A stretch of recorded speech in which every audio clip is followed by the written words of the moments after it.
I met a gypsy. Totally.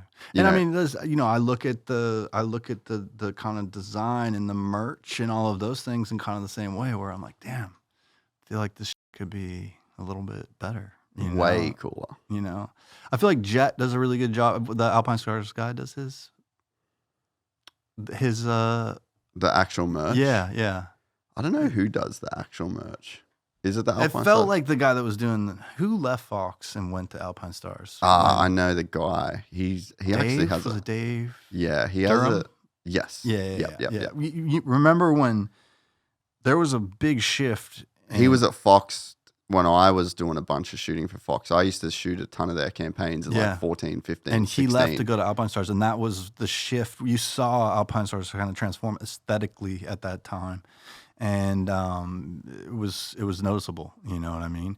But and no diss to Deegan, but I've looked through his merch and like the energy and the momentum behind his thing, and then I scrolled through there and I'm like, it's a little off the right. Like, well, and he's like, dude, go on his Instagram right now. How he's wearing Supreme in like often. all of it. Really? Like he is. Well, yeah. I mean, like that's what the kids are very into the shit outside of the sport, and a lot of it leans a little like, oh yeah, Bang. that was a cool jersey.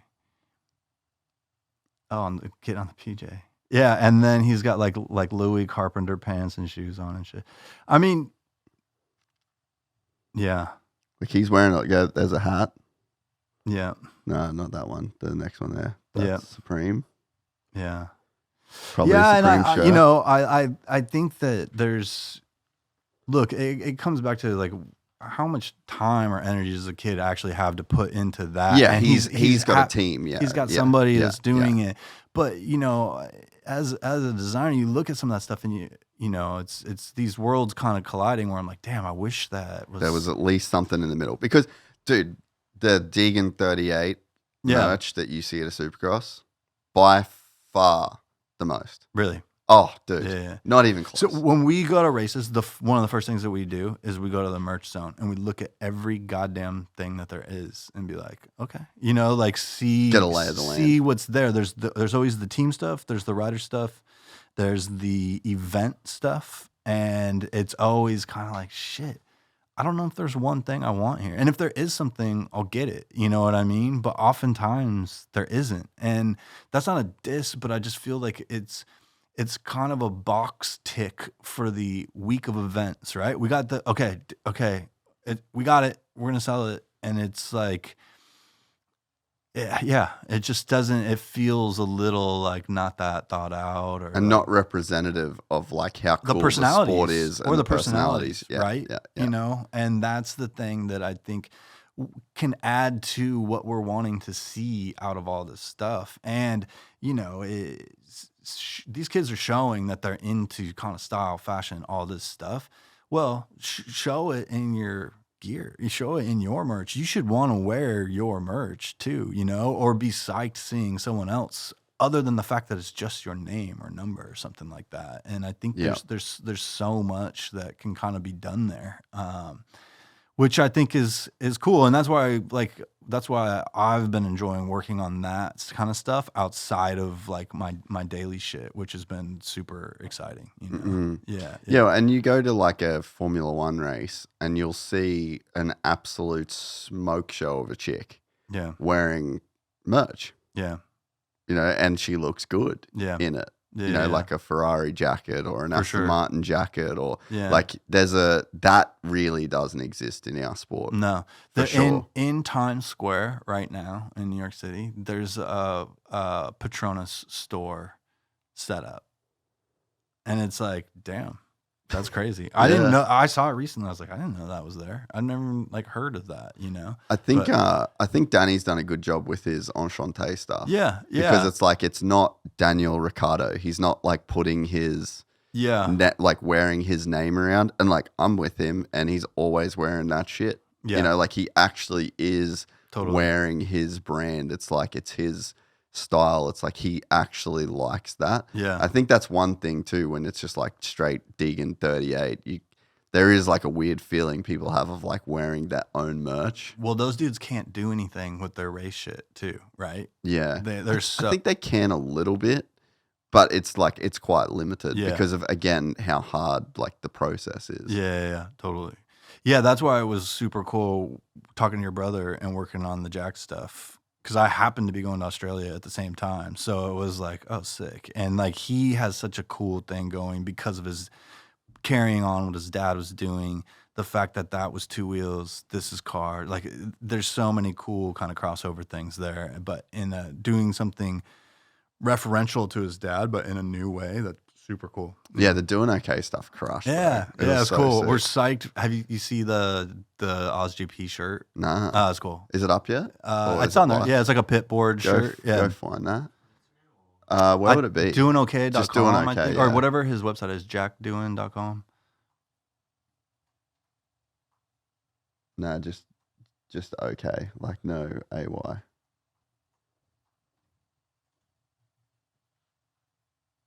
Go down.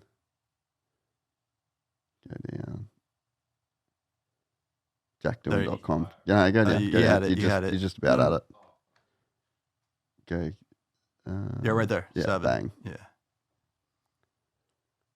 Yeah, so that's the new kind of logo lockup ID. Oh, sick. Yeah. You guys did that? Yeah, yep, totally. Yeah.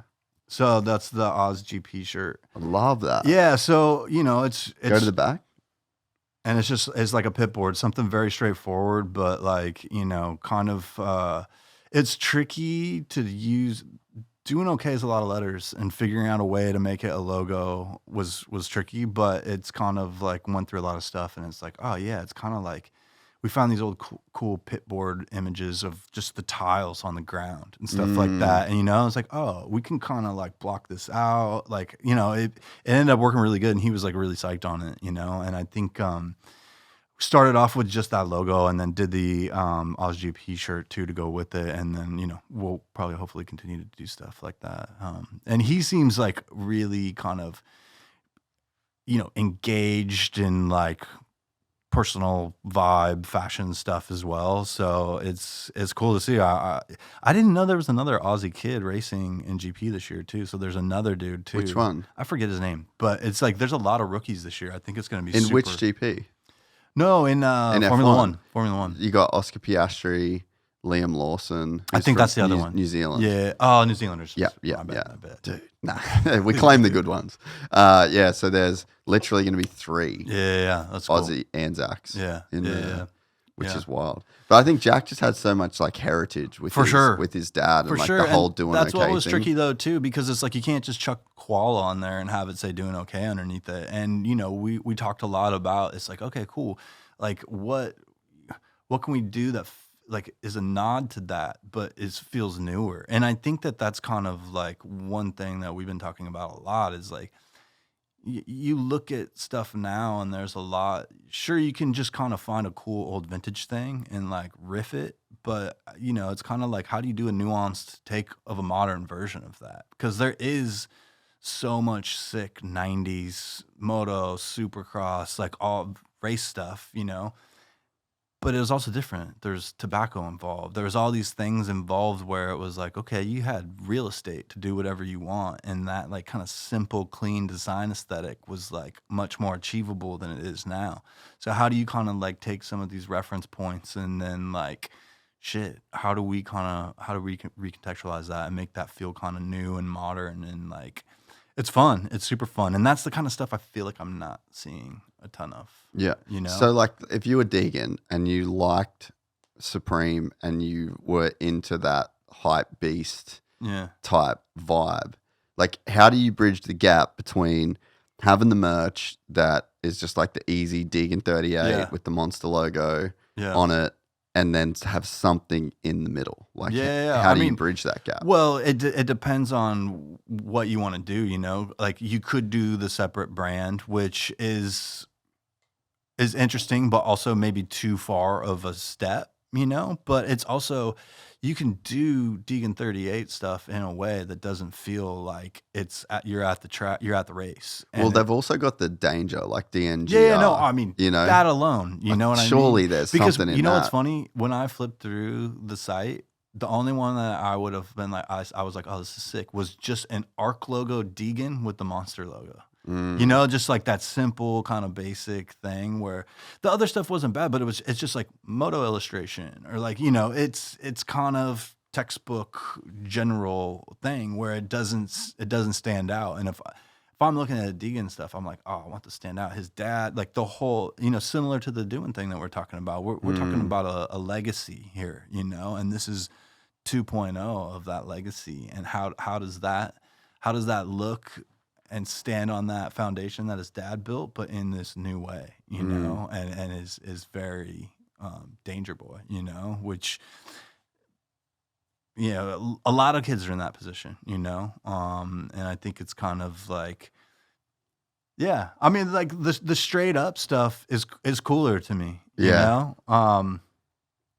That is, I do like that the logo with the I mean, you know. There's such a thing that like there's a moto audience, like such a typical, like that's one of the great things about our sport is like there is a core foundational fan. Yeah. And he isn't wearing Supreme. Yeah.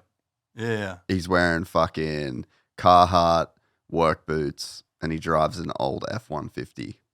For sure. And you know, and I'm 100% conscious of the fact that this stuff is all subjective.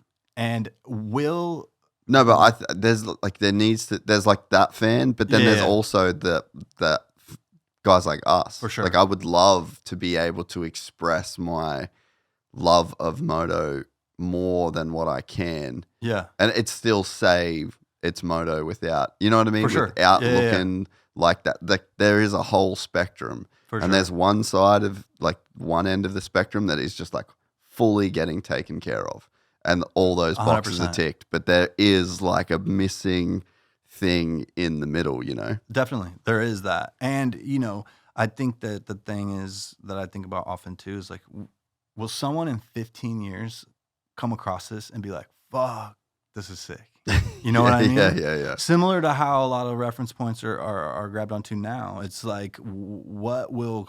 That's the kind of thinking that I put into it, and that we've been the guys that I've been working with on this stuff have been thinking about. It's like, okay, cool. Like, why is this stuff cool that we're liking that's old now? And how do you make something that in 10, 15 years will be like, oh shit, that's cool. And it feels foundational and like real and like it feels like authentic to the sport. Yeah. Exactly. If you enjoyed this content, please like and subscribe. And to listen to the full 3-hour podcast, search Gypsy Tales in your favorite podcast platform or click the link in the description below. Gypsy Gang.